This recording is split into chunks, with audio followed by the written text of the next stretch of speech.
नमस्कार मित्रों, आप सभी का स्वागत है मेरे यूट्यूब चैनल में। मैं Chandrashekhar Rai, assistant professor, Kashi Sahu college Saraikela, department of history, Kolhan university. प्यारे मेरे मित्र, आज हम चर्चा करेंगे कुछ करंट इवेंट का, और जिसको हम बताएंगे कि भी लेटेस्ट में कौन कौन से महत्वपूर्ण अपडेट आए हैं, जिसके विषय में हम लोग चर्चा करेंगे। बहुत लेटेस्ट करेंगे, अभी लेटेस्ट 2-4-5 दिन के अंदर जो जो कुछ घटनाएं घटी हैं उस पर हम लोग बात करेंगे। देखिए, अभी हम सबसे पहले चर्चा करेंगे 29 दिसंबर 2021, जिसमें इम्पोर्टेंट इवेंट है उस पर हम लोग देखेंगे। देखिए, पहला न्यूज है कि सदन के अध्यक्ष का निर्वाचन, महाराष्ट्र में विधानसभा अध्यक्ष के चुनाव को लेकर राज्यपाल भगत सिंह कोश्यारी और महाविकास अघाड़ी सरकार के बीच खींचाताना जारी। बहुत ज़्यादा इम्पोर्टेंट ये नहीं है, इस न्यूज़ को हम लोग चर्चा नहीं करेंगे, ठीक है। जो परीक्षा के दृष्टिकोण से ज़्यादा इम्पोर्टेंट होता है उसी को हम लोग देखेंगे।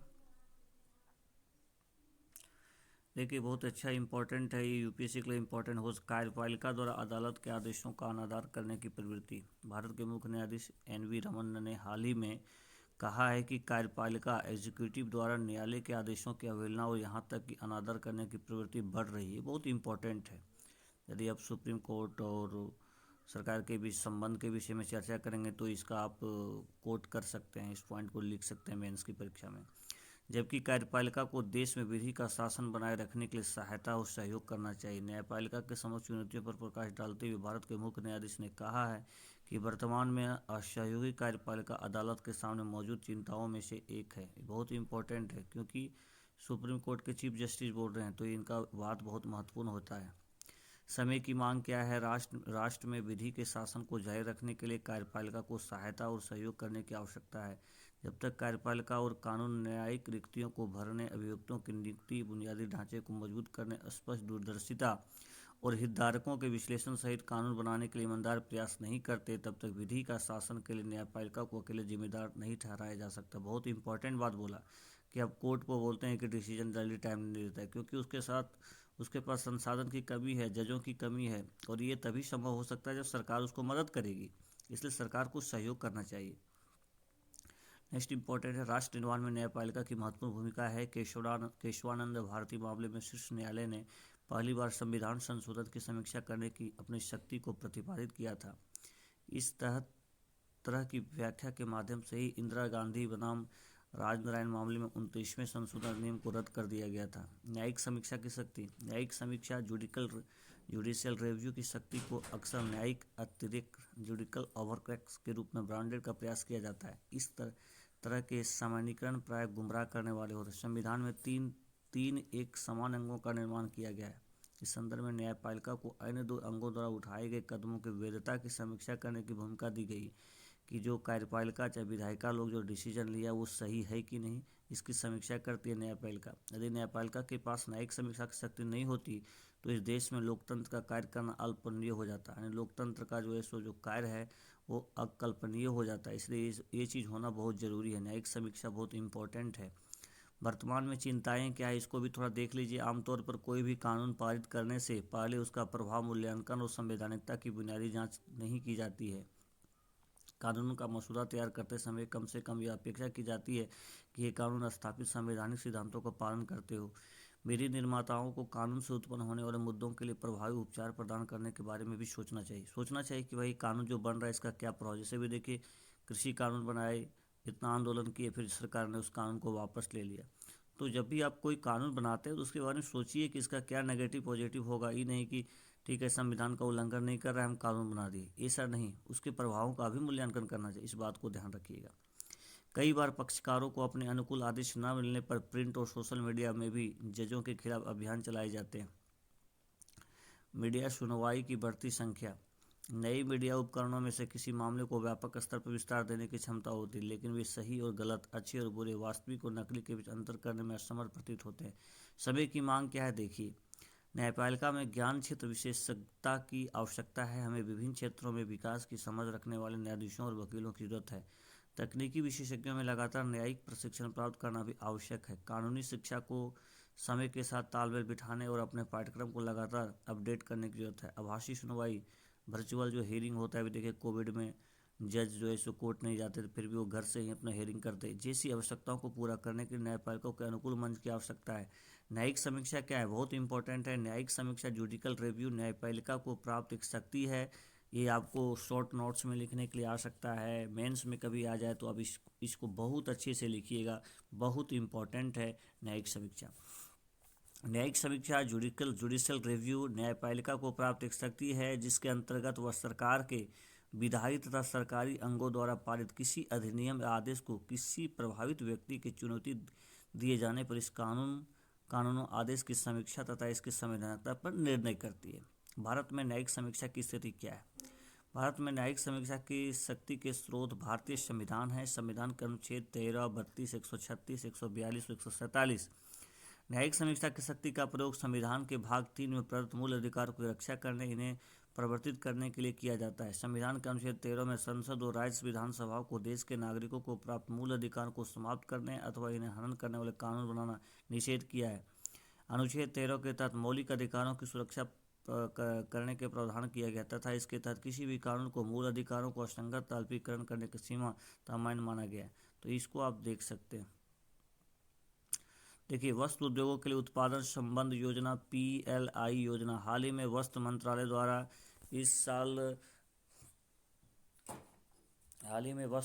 द्वारा इस साल सितंबर में घोषित वस्त्र उद्योगों के लिए उत्पादन संबंध प्रोत्साहन PLI योजना production linked scheme for textile के लिए 1 जनवरी से आवेदन स्वीकार किए जाने की जानकारी दी गई है।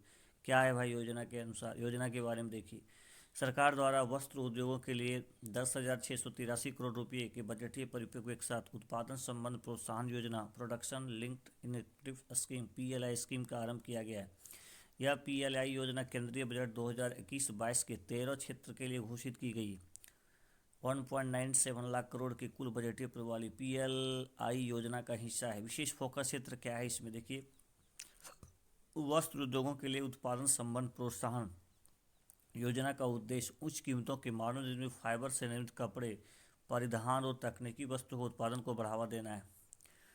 अर्हता प्रक्रिया क्या है? कोई भी व्यक्ति जिसमें फर्म कंपनी शामिल जो निर्धारित खंडों के उत्पादन और तकनीकी वस्तु के उत्पादन के लिए संयंत्र, मशीनरी, उपकरण और निर्माण कार्यों, प्रशासनिक भवनों की लागत को छोड़कर में न्यूनतम 300 करोड़ रुपये के निवेश करने को तैयार है, वह इस योजना के पहले भाग में भागीदारी के लिए आवेदन करने के प्रावधान है।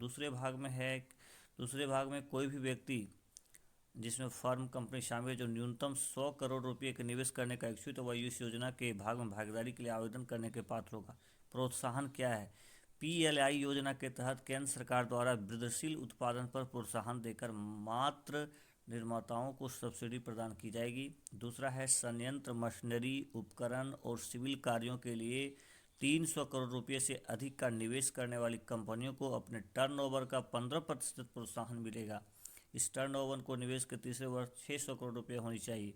तीसरा है 100 करोड़ रुपये से 300 करोड़ रुपये के बीच निवेश करने वाली कंपनियां भी शुल्क वापसी और प्रोत्साहन उनके कारोबार के 15% कम प्राप्त करने के पात्र होंगे।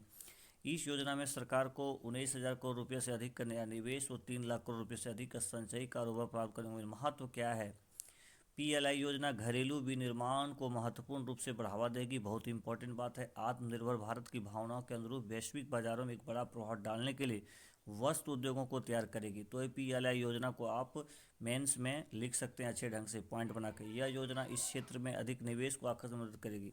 आवश्यकता है ना, वस्त्रों में अंतर्राष्ट्रीय व्यापार का 2/3 मानव निर्मित और तकनीकी वस्त्रों का है। भारत को मानव निर्मित फाइबर से बने वस्त्रों और वस्त्र उद्योगों के प्रचलन में योगदान करने में सक्षम बनाने में इस उद्देश्य से इस योजना को मंजूरी दी गई है। तो इसको थोड़ा सा देख लीजिएगा।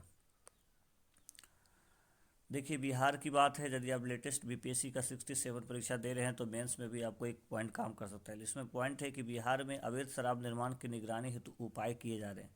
जैसे आप देखते हैं कि बिहार में शराबबंदी है, फिर भी लेकिन लोग उत्पादन कर रहे हैं, लोग पी रहे हैं, लोग बेच रहे हैं। तो बिहार में अवैध शराब निर्माण की निगरानी हेतु क्या उपाय किए गए हैं, इसको देख लीजिएगा। बिहार सरकार द्वारा राज्य में अवैध शराब निर्माण पर निगरानी के लिए कई उपाय किए जा रहे हैं। इनमें से कुछ उपाय ये देखिए, ये पॉइंट आपको इंटरव्यू में भी काम आएगा कि बिहार में शराबबंदी है, शराबबंदी को पूरी तरह से लागू करने के लिए इसको उत्पादन को क्या उपाय किया सरकार के द्वारा किया जा रहा है। तो इसमें ये पॉइंट को आप बोल सकते हैं। तो ध्यान रखिएगा, जो भी 66 बीपीएससी का मेंस दिए हैं, रिजल्ट का इंतज़ार कर रहे हैं, तो उनको इंटरव्यू देना है, तो ये पॉइंट आपके लिए इम्पॉर्टेंट हो सकता है। बिहार सरकार द्वारा राज्य में अवैध शराब निर्माण पर निगरानी के लिए कई उपाय किए जा रहे हैं। इनमें से कुछ उपाय निम्नलिखित हैं। पहला है ड्रोन का उपयोग। शराबबंदी कानूनों का उल्लंघन से जुड़े मामलों की सुनवाई के लिए राज्य की 74 विशेष अदालतों में पीठासीन अधिकारियों के रूप में न्यायिक अधिकारियों की नियुक्ति बहुत इंपॉर्टेंट है। पहला तो ड्रोन का उपयोग किया जाएगा इसके निगरानी के लिए। दूसरा है शराबबंदी कानूनों का उल्लंघन से जुड़े मामलों की सुनवाई के लिए राज्य की 74 विशेष अदालतों में पीठासीन अधिकारियों के रूप में न्यायिक अधिकारियों की नियुक्ति। तीसरा है निषेध और पंजीकरण विभाग द्वारा अप्रैल 2016 से अब तक 5 लाख से अधिक लोगों को कानून के तहत गिरफ्तार किया गया है। सैकड़ों पुलिसकर्मियों अन्य अधिकारियों पर भी या उसे निलंबित कर दिया गया है। विभागीय जांच का सामना करना पड़ रहा है। शराबबंदी के खिलाफ दिए जाने वाले मुख्य तर्क था शराबबंदी प्रोविजंस ऑफ लिक्वर निजता के अधिकार का उल्लंघन है। सुप्रीम कोर्ट ने 2017 में पुट्टू स्वामी फैसले में निजता के अधिकार की व्याख्या करते हुए इसे मान्यता दी थी। यह अधिकार नागरिकों को अपने पसंद के अनुसार खाने पीने के अधिकार से जुड़ा है। प्रत्यक्ष मनमानी का आधार। शराबबंदी कानून के तहत राज्य के बाहर से आने वाले पर्यटकों को स्वास्थ्य परमिट और अस्थायी परमिट प्रदान किया जाता है। याचिका में कहा गया है कि इस प्रकार राज्य द्वारा निर्मित अलग अलग वर्गों में शराब पीने वालों और नहीं पीने वालों को स्पष्ट अंतर नहीं है तथा यह संविधान का अनुच्छेद 14 के तहत समानता के अधिकार का उल्लंघन है। इस तरह का प्रतिबंध को समय की आवश्यकता बताने वाले तर्क। ये तो हुआ कि भाई आप शराबबंदी कर दिए तो ये मानव निजता का उल्लंघन है, आप किसी का समानता का अधिकार का हनन कर रहे हैं। लेकिन दूसरा तर्क है कि इस तरह का प्रतिबंध को समय की आवश्यकता बताने वाले तर्क में बताता है कि संविधान में सभी राज्य सरकारों पर मद्यपान को रोकने अथवा कम से कम इस पर नियंत्रण करने की जिम्मेदारी सौंपी गई। कानून भी है कि आप उस पर मद को रोक सकते हैं, ये आप नियम बना सकते हैं, अनुच्छेद 47 में कहा गया है। दूसरा है कि शराब के नियमित और अत्यधिक सेवन को हतोत्साहित करने के लिए राज्य में सख्त कानून होना अनिवार्य है, क्योंकि जानते हैं शराब पीने से लोगों का शरीर स्वास्थ्य गड़बड़ा जाता है, मानसिक अवस्था गड़बड़ा जाता है, आर्थिक नुकसान होता है, परिवार में कलह होता है। तो ये सब चीज़ थोड़ा सा पीने से ये सब चीज़ डिमेरिट होता है, इसलिए रोकने के लिए इस तरह का प्रयास कर रही है। शराब की वजह से पारिवारिक संसाधन और जमा पूंजी नष्ट हो जाती है। इसका परिणाम स्वार्थिक महिलाओं और बच्चों को भुगतना पड़ता है। जहां तक पारिवारिक इकाई का संबंध है, शराब के सेवन से कम एक सामाजिक कलंक अभी भी जुड़ा हुआ है। चौथा है कमज़ोर व्यक्ति कभी कच्ची उम्र के कारण या नशे की ओर झुकाव का साथियों के दबाव की वजह से अक्सर इस प्रलोभन के शिकार होते हैं। मद निषेध कानून लागू करने वाले अन्य राज्य हैं वर्तमान में गुजरात, मिजोरम, नागालैंड और केंद्र शासित प्रदेश लक्षद्वीप में शराबबंदी लागू है। मित्रों, ये सब जानिएगा यदि आप 67 बीपीएससी देने जा रहे हैं तो। चाहे मेंस में भी इस तरह का क्वेश्चन आपको आ सकता है, इसको अच्छे से लिखिएगा। तो वर्तमान में गुजरात, मिजोरम, नागालैंड और केंद्र शासित प्रदेश लक्षद्वीप में शराबबंदी लागू है। संबंधित संवैधानिक प्रावधान है कि राज्य सूची का विषय है मद अथवा शराब। भारतीय संविधान की 7वीं अनुसूची के तहत राज्य सूची का यह विषय है मद निषेध। अनुच्छेद 47 भारत के संविधान में नीति निर्देशक तत्व में कहा गया कि राज्य विशेषता मादक पेयों और स्वास्थ्य के या हानिकारक औषधियों के औषधीय प्रयोजन के भिन्न उपभोग पर प्रतिषेध करने का प्रयास करेगा। राज्य चाहेगा तो उस पर रोक लगा सकता है। चलिए नेक्स्ट इंपॉर्टेंट देखिए, सामान्य अध्ययन तरीका है। इसमें सूचना प्रौद्योगिकी, अंतरिक्ष, computer, robotic, nano technology, biotechnology, बौद्धिक संपदा अधिकार संबंधी विषयों में जागरूकता। इसमें है कि रिजर्व बैंक द्वारा क्रिप्टो करेंसी पर पूर्ण प्रतिबंध लगाए जाने का विचार है, इसको थोड़ा सा देख लीजिएगा। क्रिप्टो करेंसी पर पूर्ण प्रतिबंध लगाए जाने का विचार। वर्ष 2013 में क्रिसमस की पूर्व संध्या पर भारतीय रिजर्व बैंक ने भारतीयों को क्रिप्टो करेंसी के वित्तीय और कानूनी और सुरक्षा जोखिम के बारे में चेतावनी देते हुए एक नोट जारी किया था। आरबीआई की यह चेतावनी दुनिया की पहली क्रिप्टो करेंसी बिटकॉइन को लॉन्च होने के 4 साल बाद जारी किया गया था। 8 साल बाद क्रिप्टो करेंसी को लेकर केंद्रीय बैंक का विरोध और मजबूत हो गया है। इस महीने की शुरुआत में आरबीआई ने अपने बोर्ड को बताया कि क्रिप्टो करेंसी पर पूर्ण प्रतिबंध लगाए जाने की आवश्यकता है, क्योंकि अब आंशिक प्रतिबंध काम नहीं करेगा। अब क्या है कि बिटकॉइन जैसी निजी क्रिप्टो करेंसी अभी तक किसी कानून के अंतर्गत नियमित नहीं है। एक जटिल प्रक्रिया के माध्यम से इसका खनन किया जाता है और इसकी कीमत अत्यधिक अस्थिर होती है। भारत में एक परिसंपत्ति वर्ग के रूप में प्रसार के बावजूद इस पर केंद्रीय नियामक की कड़ी नज़र है। भारत में क्रिप्टो करेंसी की वर्तमान स्थिति क्या है? क्रिप्टो करेंसी संबंधी मामलों पर गठित एक अंतर मंत्रालय समिति द्वारा भारत में राज्य द्वारा जारी किए गए किसी आभासी मुद्राओं को छोड़कर सभी निजी क्रिप्टो करेंसी को प्रतिबंध करने की सिफारिश की गई है।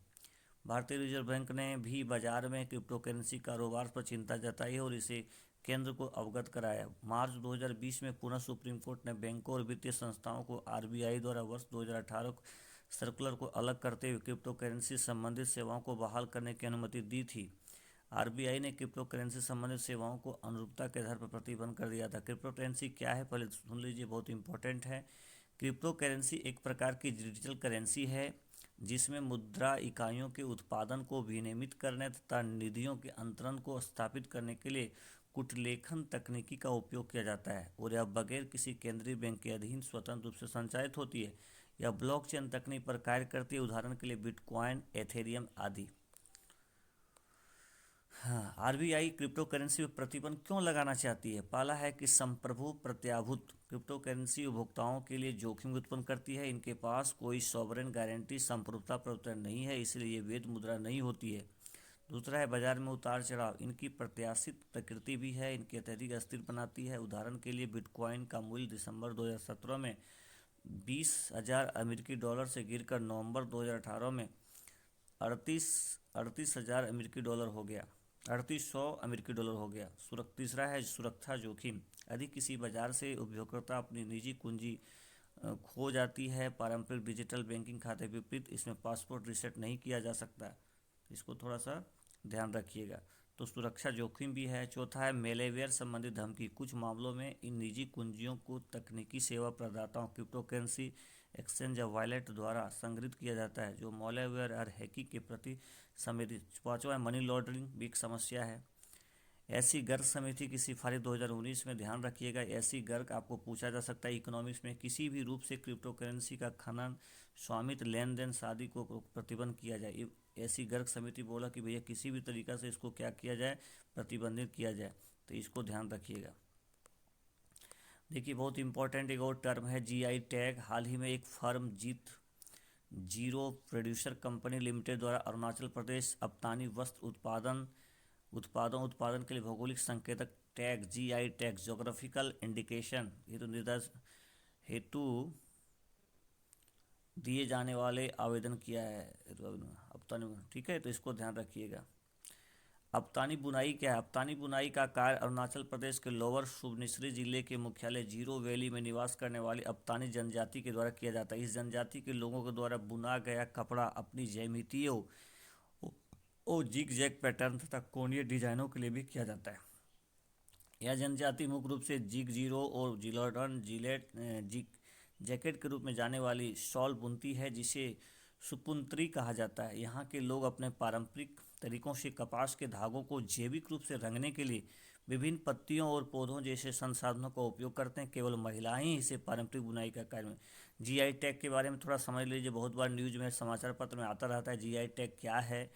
भौगोलिक संकेतक मुख्यतः किसी एक विशिष्ट भौगोलिक क्षेत्र में उत्पादित कृषि, प्राकृतिक अथवा निर्मित उत्पाद, हस्तशिल्प और वस्तुएं होते हैं। आमतौर पर इन उत्पादों का नाम गुणवत्ता और विशिष्टता का आश्वासन देता है जो कि वास्तव में इसकी उत्पत्ति स्थान विशेषता को अभिव्यक्त करता है। जीआई टैग का लाभ क्या होता है? एक बार जीआई सुरक्षा प्रदान किए जाने के बाद किसी अन्य निर्माताओं द्वारा इससे मिलते जुलते उत्पादों को बाजार में लाने के लिए इनके नाम का दुरुपयोग नहीं किया जा सकता है। यह संकेतक ग्राहकों के लिए उत्पादन की गुणवत्ता और प्रामाणिकता सुनिश्चित करते हैं। भौगोलिक संकेतक का पंजीकृत मालिक कौन होता है? व्यक्तियों और उत्पादकों का कोई संघ, कानून के अंतर्गत अथवा इसके द्वारा निर्धारित संस्था अथवा प्राधिकरण कोई भी भौगोलिक संकेतक का पंजीकृत मालिक हो सकता है। भौगोलिक संकेतक रजिस्टर में इसका नाम भौगोलिक संकेतक के लिए आवेदन किए जाने वाले उत्पादक के वास्तविक स्वामी के रूप में दर्ज किया जा सकता है। भौगोलिक संकेतक पंजीकरण की वैधता अवधि क्या होता है? किसी भौगोलिक संकेतक का पंजीकरण 10 साल की अवधि तक के लिए वैध होता है। बहुत इंपॉर्टेंट है, इसको पीटी की परीक्षा में पूछा जा सकता है। इसे समय समय पर आगामी 10 वर्षों की अवधि के लिए नवीकृत किया जा सकता है। चलिए, ये हो गया। देखिए प्रारंभिक परीक्षा के लिए कुछ इंपॉर्टेंट है, इसको ध्यान रखिएगा। यूपीएससी के लिए इंपॉर्टेंट हो सकता है 2022 के लिए। हाल ही में भारत में, देखिए भारत में नए टीकों की मंजूरी। हाल ही में भारत में कोविड महामारी के लिए 2 टीकों को और 1 गोली टैबलेट को मंजूरी दी गई है। कॉर्बेवैक्स और कोवोवैक्स। नामक इस नवीनतम दोनों टीकों को दवा नियामक CDSO द्वारा अनुमोदित किया गया है ना। तो कोरोवैक्स CORBEVX कोरोवैक्स वैक्सीन भारत का पहला स्वदेशी रूप से विकसित कोविड-19 के खिलाफ RBD प्रोटीन सब यूनिट वैक्सीन है। इसे हैदराबाद स्थित फर्म बायोलॉजिकल ई द्वारा बनाया गया है। नैनो पार्टिकल वैक्सीन कोवैक्स को पुणे स्थित firm serum institute of India द्वारा निर्मित किया। अनुमोदित की गई एंटीवायरल दवा का नाम मोलनूपिराविर है। मोलनूपिराविर है, ये टैबलेट है, वायरल दवा। इस अनुमोदन के साथ में देश में आपातकालीन उपयोग का अधिकार प्राप्त करने वाले कोविड टीकों की संख्या बढ़कर 8 हो गई। कितनी हो गई है? 8 हो गई। अब तक 6 कोविड-19 टीके सीरम इंस्टीट्यूट के कोविशील्ड, भारत बायोटेक के कोवैक्सीन, जेडस कैडिला के जेडवोकोविड, रूस के स्पुतनिक भी और यूएस से निर्मित मॉडर्न और जॉनसन एंड जॉनसन को भारतीय दवा नियामक और आपातकालीन उपयोग पर अधिकार प्रदान किया जा चुका है। केंद्र सरकार द्वारा सोया खाद आवश्यक वस्तु सूची में शामिल। बहुत इंपॉर्टेंट है सोया खाद, ये पीटी की परीक्षा के लिए इंपॉर्टेंट हो सकता है। सोया खाद्य पदार्थों की घरेलू कीमतों को कम करने के लिए सरकार ने आवश्यक वस्तु अधिनियम 1955, देखिए आवश्यक वस्तु अधिनियम 1955 याद रखिएगा, के तहत सोया खाद्य को आवश्यक वस्तु घोषित करने के लिए एक अधिसूचना जारी की है। सरकार के इस निर्णय से बाजार में सोया निर्मित खाद्य पदार्थों की कीमतों में वृद्धि की संभावना वाली किसी भी अनुचित गतिविधि जैसे जमाखोरी, कालाबाजारी आदि पर लगाम लगाने की उम्मीद है। सोयाबीन भारत में सबसे महत्वपूर्ण प्रोटीन स्रोत है। इसका उपयोग कृषि कार्यों में काम आने वाले जानवरों को खिलाने के लिए किया जाता है। कुछ देशों में इसका उपयोग मानव उपभोग के लिए भी होता है। सोयाबीन खाद्य सोयाबीन तेल के निष्कर्षण वहाँ निर्मित है। जम्मू कश्मीर रियल एस्टेट क्षेत्र। केंद्र सरकार और केंद्र शासित प्रदेश जम्मू कश्मीर की सरकार ने हाल ही में जम्मू में आयोजित पहले जम्मू और कश्मीर रियल एस्टेट सम्मेलन में रियल एस्टेट के दिग्गजों से निवेश आकर्षित करने के लिए एक बड़ा कदम उठाते हुए देश के सभी नागरिकों के लिए दूसरा घर तथा गर्मियों के लिए घर बनाने हेतु स्थानीय अचल संपत्ति को खोलने की फैसला लिया है। तो ये हो गया। थैंक यू प्यारे मित्रों, आप सभी को मैं इसी तरह से आप लोग को लेटेस्ट अपडेट देता रहूँगा। सीखते रहिए और आपका जो तमन्ना है, आपका जो लक्ष्य है, उस पर अडिग रहिए, पढ़िए। मेरे चैनल को सब्सक्राइब कीजिए, लाइक कीजिए, कमेंट ज़रूर कीजिए कि आप लोगों को कैसा लगता है। Thank you very much.